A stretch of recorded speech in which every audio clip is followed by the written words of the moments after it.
സങ്കീർത്തനങ്ങൾ 135.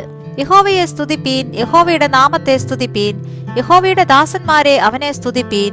യഹോവയുടെ ആലയത്തിലും നമ്മുടെ ദൈവത്തിന്റെ ആലയത്തിൻ പ്രാകാരങ്ങളിലും നിൽക്കുന്നവരെ യഹോവയെ സ്തുതിപ്പീൻ. യഹോവ നല്ലവനല്ലോ, അവന്റെ നാമത്തിനെ കീർത്തനം ചെയ്യുവീൻ, അത് മനോഹരമല്ലോ.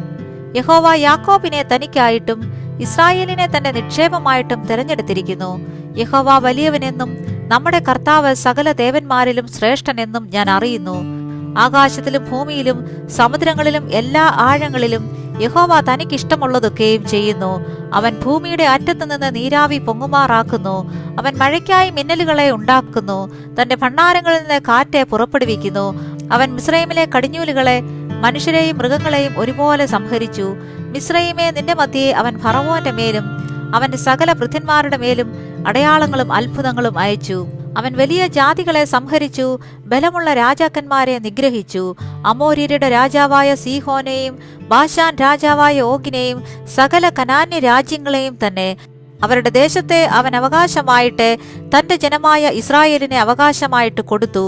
യഹോവേ, നിന്റെ നാമം ശാശ്വതമായും യഹോവേ, നിന്റെ ജ്ഞാപകം തലമുറ തലമുറയായും ഇരിക്കുന്നു.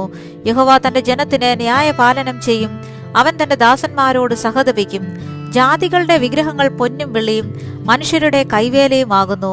അവയ്ക്ക് വായുണ്ടെങ്കിലും സംസാരിക്കുന്നില്ല, കണ്ണുണ്ടെങ്കിലും കാണുന്നില്ല, അവയ്ക്ക് ചെവിയുണ്ടെങ്കിലും കേൾക്കുന്നില്ല, അവയുടെ വായിൽ ശ്വാസവുമില്ല. അവയെ ഉണ്ടാക്കുന്നവർ അവയെ പോലെയാകുന്നു, അവയിൽ ആശ്രയിക്കുന്ന ഏവനും അങ്ങനെ തന്നെ. ഇസ്രായേൽ ഗൃഹമേ, യഹോവയെ വാഴ്ത്തുക. അഹരോന്റെ ഗൃഹമേ, യഹോവയെ വാഴ്ത്തുക.